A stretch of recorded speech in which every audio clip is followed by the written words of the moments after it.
ഈശോ മിശിഹായ്ക്ക് സ്തുതിയായിരിക്കട്ടെ. ഇന്ന് ജൂലൈ 31, വിശുദ്ധ ഇഗ്നേഷ്യസ് ലയോള.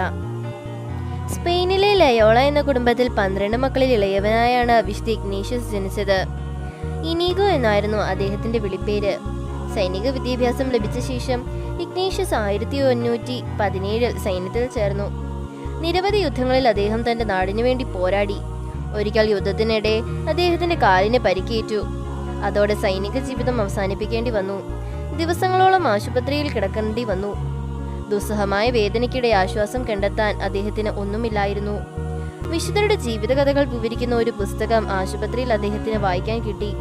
തന്റെ ജീവിതത്തെ തന്നെ മാറ്റിമറിക്കാനിരുന്ന പുസ്തകമാണെന്ന് അറിയാതെ അദ്ദേഹം അത് വായിച്ചു തുടങ്ങി. ഓരോ വിശുദ്ധരും അവരുടെ വിശ്വാസ ജീവിതത്തെ മുന്നോട്ട് നയിച്ച വിധം അദ്ദേഹത്തിൽ പുതിയൊരു ഉണർവ് പകർന്നു. യേശുവിനെക്കുറിച്ചും പരിശുദ്ധ മറിയത്തെക്കുറിച്ചുമുള്ള പുസ്തകങ്ങൾ ഈ സമയത്ത് അദ്ദേഹം വായിച്ചു. ഒരു വിശുദ്ധനായി ജീവിക്കാൻ തനിക്ക് എന്തുകൊണ്ട് സാധിക്കില്ല എന്ന ചിന്തയാണ് ആ പുസ്തകങ്ങൾ അദ്ദേഹത്തിന് നൽകിയത്. പ്രാർത്ഥനയുടെ ശക്തി മനസ്സിലാക്കിയതോടെ തന്റെ വേദനകൾ കുറയ്ക്കുന്നതിനായി അദ്ദേഹം കണ്ടു. പരിശുദ്ധ കന്യകാമറിയത്തിന്റെ രൂപത്തിനു മുന്നിൽ മുട്ടുകുത്തി നിന്ന് അദ്ദേഹം പ്രാർത്ഥിച്ചു. തന്റെ ജീവിതം യേശുവിനു വേണ്ടി കാഴ്ചവെക്കുമെന്ന് അദ്ദേഹം ശപഥം ചെയ്തു. രോഗം പൂർണ്ണമായി സുഖപ്പെട്ട ശേഷം 1 വർഷത്തോളം ആൾ താമസമില്ലാത്ത ഒരു ഗുഹയിൽ പ്രാർത്ഥനകളും കഠിനമായ ഉപവാസവുമായി അദ്ദേഹം ജീവിച്ചു. റോമിലേക്കും വിശുദ്ധ നാടുകളിലേക്കുമുള്ള തീർത്ഥാടനമായിരുന്നു പിന്നീട്. അവിടെ നിരവധി മുസ്ലിം മതവിശ്വാസികളെ യേശുവിന്റെ അനുയായികളാക്കി മാറ്റി. അദ്ദേഹത്തിന്റെ മതപരിവർത്തനം നിരവധി ശത്രുക്കളെ സൃഷ്ടിച്ചു. അതോടെ അദ്ദേഹം മതപഠനത്തിലേക്ക് തിരിഞ്ഞു. ബാഴ്സലോണ, പാരീസ് തുടങ്ങിയ സർവകലാശാലകളിൽ തിയോളജി പഠിച്ചു.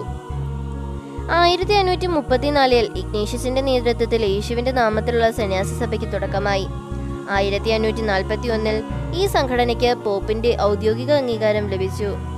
വളരെ വേഗം ഈശോസഭ വളർന്നു. നിരവധി പേർ അംഗങ്ങളായി.